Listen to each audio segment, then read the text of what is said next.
Paris still looks extraordinary the moment you arrive, with stone buildings glowing softly and streets that feel cinematic even on ordinary days. Western travelers often feel immediate reassurance stepping outside for the first time. This is the Paris they imagined for years. The image arrives instantly and convincingly. That first impression fades faster than most expect as the city's pace reveals itself quietly. Foot traffic never truly slows, even on side streets meant for wandering. Sound fills every gap with movement, voices, and motion. The body notices stimulation before the mind names it. In 2026, Paris feels permanently occupied rather than rhythmically alive. Movement never fully pauses regardless of time or season. There are fewer natural gaps where the city exhales. Energy drains without warning. Luxury hotels offer comfort without recovery in this environment. Rooms feel insulated and calm, yet exist inside a city that never disengages. Stepping outside immediately restores intensity. Luxury becomes shelter, not restoration. Walking through Paris now requires attention rather than curiosity. Sidewalks feel narrow and crossings feel rushed. Even relaxed strolling becomes light navigation work. Mental effort replaces wandering. The visual beauty compounds the fatigue over time. Every street delivers detail, texture, history, and motion simultaneously. The eyes rarely rest, even when the body needs to. Beauty becomes continuous rather than episodic. Paris no longer invites long, unstructured afternoons the way it once did. Cafes fill earlier, tables turn faster, and lingering feels subtly discouraged. Time feels managed rather than open. Rest becomes something you schedule. Dining remains excellent but carries pressure beneath the pleasure. Reservations dominate evenings and spontaneity feels risky. Meals are memorable yet mentally active. Enjoyment requires focus. Service has shifted toward efficiency and emotional neutrality. Interactions are professional, controlled, and clearly bounded. For Western travelers expecting warmth, this feels distant. Small frictions accumulate quietly. Crowds are no longer seasonal in Paris. Density flows constantly through landmarks, neighborhoods, and transport hubs. There are fewer quiet hours to recover. Shared space feels compressed. Public transport works smoothly, but adds stimulation.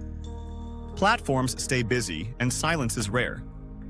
You remain alert even when seated. Recovery time disappears between destinations. Paris once rewarded aimless wandering. Accidental cafes and forgotten courtyards shaped memory. In 2026, aimlessness often feels inefficient. Movement gains purpose even when unintended. Many Western travelers misinterpret the resulting fatigue. They assume poor planning or overambition. In reality, the environment itself demands more energy. Exhaustion is situational, not personal. Longer stays expose this most clearly. Stimulation outweighs novelty after several days. Moments blur instead of deepen. Energy drops without obvious cause. Romance still exists in Paris, but appears differently now. It lives in early mornings and quiet transitions. These moments are fragile and brief. Intention is required to find them. Neighborhood choice shapes the experience more than attractions. Central districts maximize beauty while amplifying intensity. Outer areas offer space at the cost of convenience. Every choice carries emotional trade-offs. Shopping districts heighten mental effort rather than relieve it. They are pristine, elegant, and visually rich. Comparison and restraint dominate the experience. Even leisure feels active. Paris works best today in controlled doses. Short visits feel intoxicating and inspiring.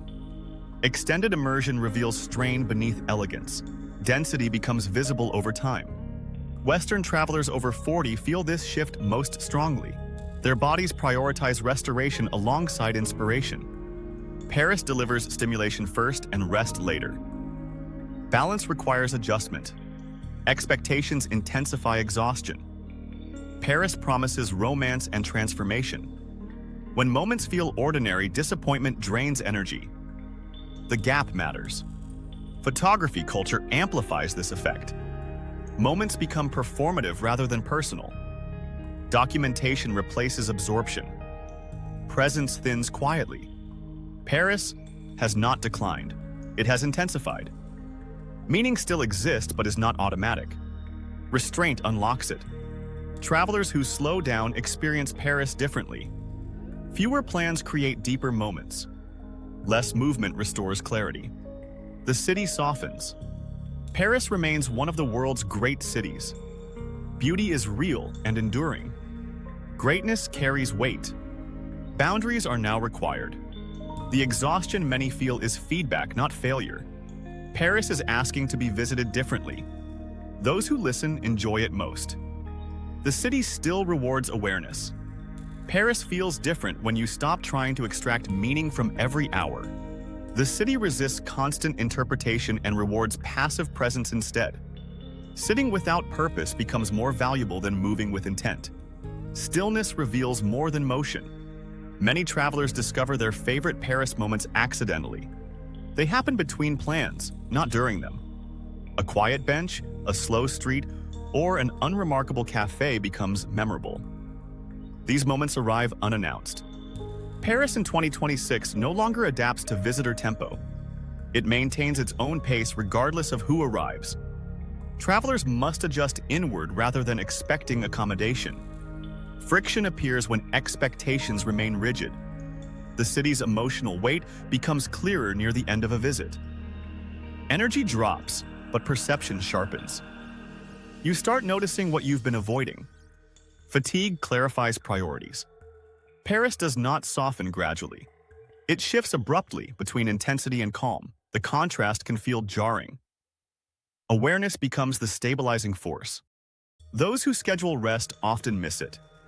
True recovery happens in unscheduled gaps. The city reveals itself when attention relaxes. Control dissolves naturally. Paris rewards travelers who allow incompleteness. Seeing less creates space for feeling more. The city does not need to be finished. Partial experience feels more honest. This is why Paris feels heavier than expected for many Western travelers. It demands internal adjustment rather than external effort. The beauty remains undeniable. The cost is emotional energy. Paris in 2026 is not less romantic. Romance has simply become conditional. It appears only when pressure disappears. Letting go becomes the entry point. Leaving Paris with mixed feelings is common now.